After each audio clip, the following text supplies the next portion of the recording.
It's a double rainbow all the way. Charlie bit me. Tissues have souls! Leave Brittany alone!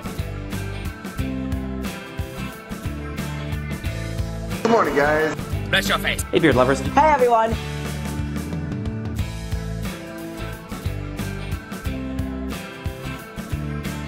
Hello, friends, and welcome to my video about films that I'm looking forward to in 2012. I have a lot of ground to cover, so I better get right. De videoer, jeg laver på YouTube, jeg tror, at der er mange, der vil kalde dem for vlogs eller vlogs, som de bliver kaldt på engelsk, fordi det er egentlig bare en visuel udgave af en blog, hvor jeg kan snakke lidt om ja, hvad som helst. Altså et eller andet, som jeg har oplevet, eller jeg kan diskutere et emne, som jeg synes er interessant, men samtidig så prøver jeg at gøre det underholdende for folk at kigge på.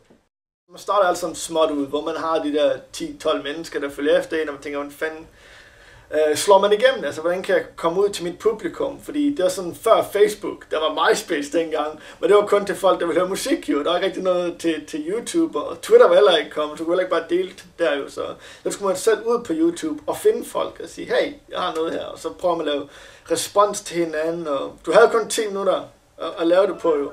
Discussing in my video is like what I want things to be from my own perspective. I want people only to mind what is the content of what you're discussing, rather than man kan så spørge sig selv om, hvor pokker det kan være, at vi er villige til at lægge vores privathed ud til noget globalt, hvor hele verden kan følge med i det.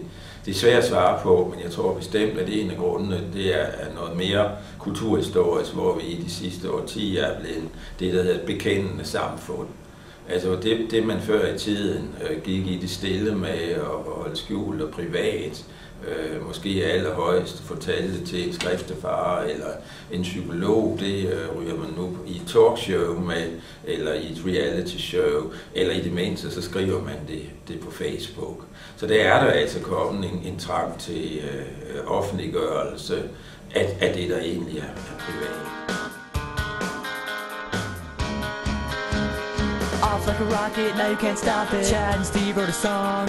You can post a video, and you can be a star. Everyone will. Jeg vil sige, det er svært at sige, hvorfor jeg egentlig begyndte. Jeg tror vel bare, at det var fordi, jeg havde set alle de her mennesker her lave deres egen videoer, og jeg synes, at det så interessant ud, og det kunne jeg da godt tænke mig at være med til. Men hvad der lige fik mig til at tænde kameraet den allerførste gang, og tale ind i det kamera, og uploade det på internettet, det ved jeg faktisk ikke. Jeg var vel ung og dum, og synes at det var spændende. Og det er det jo sådan set også.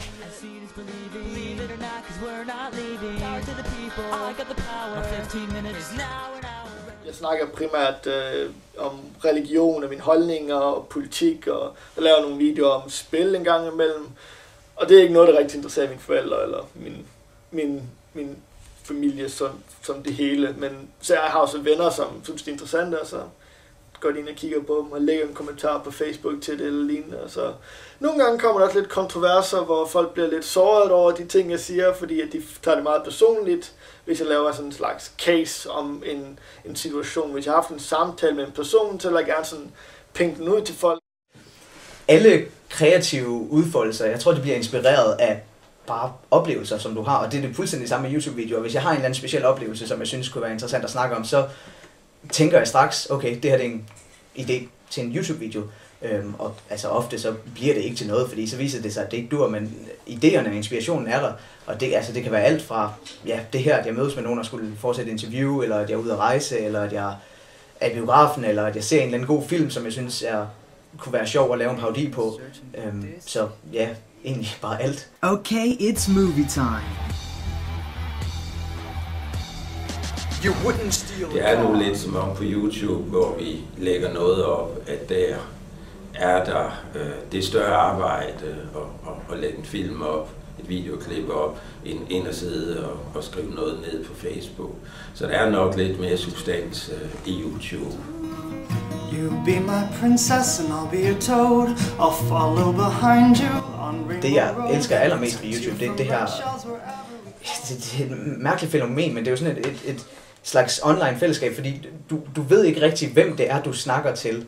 Egentlig så sidder du jo bare i dit soveværelse og snakker ind i kamera, og du er fuldstændig alene, og du sidder i de allermest private områder, altså i dit eget værelse. Men alligevel er det allermest offentlige sted, fordi du sidder og snakker med altså potentielt hele verden for i mit tilfælde er det kun 3.000 mennesker, men alligevel 3.000 mennesker er en hel del mennesker, der sidder og kigger på mig, sidder og snakker. Men ja, og det er underligt, men det er det, jeg rigtig godt kan lide, fordi det skaber en eller anden forbindelse med folk over hele jorden, og det føles som et online fællesskab. We slide together, we generate sparks in our wheels and our hearts. At mange tror nok, det er meget nemt også, det der bare med at sætte sig og så bare fyre et eller andet af, jo.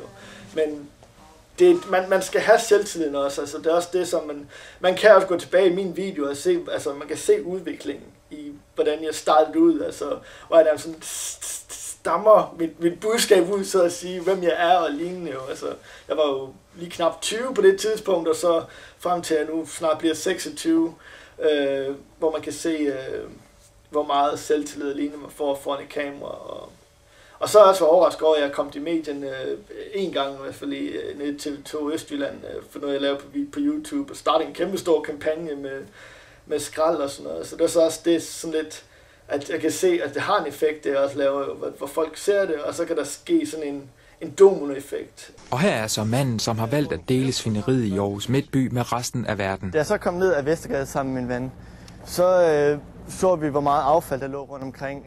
Halvspiste. Umiddelbart vil jeg ikke sige, at jeg rigtig har noget mål med det. Da jeg begyndte der, tror jeg, det var fordi jeg rigtig godt kunne tænke mig at være en del af det her, online fællesskab, som jeg ligesom oplevede, der eksisterede. Altså jeg så en hel masse YouTubere lavede deres videoer, og det føltes som om, at de var en del af noget større, som jeg synes var rigtig interessant, som jeg godt kunne tænke mig at være en del af. Og måden man bliver det er ved at lave videoer.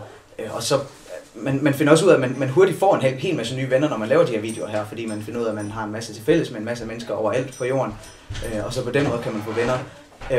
Men et egentligt mål, altså om at blive kendt eller tjene masser af penge og sådan noget, det er ikke noget, jeg vil sige, at jeg har, selvom at det rent faktisk er muligt på YouTube. Det er så det, der er sket de sidste par år, at YouTube bliver mere og mere kommercielt, at der er mere og mere forretning i YouTube.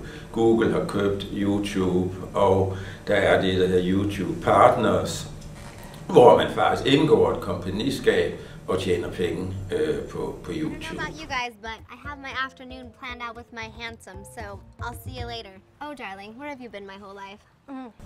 Og der ser man altså en sammenblanding af det private og det kommercielle. Altså også på den måde, at nogen på en måde avancerer fra det private til de tjener penge på YouTube.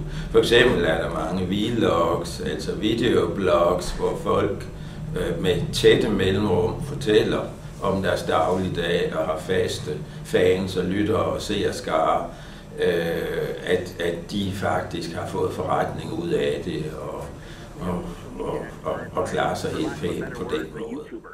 Okay. I make online videos on YouTube, and I'm part of their partner sharing program, where I get paid through Google AdSense for making YouTube videos. And Især min nærmeste familie, da de fandt ud af, at jeg lavede de her videoer på YouTube, så var de ret skeptiske over for det, fordi der er ikke rigtig nogen af dem, der forstår, hvordan internettet og YouTube og det her med online venner og sådan noget, hvordan det fungerer.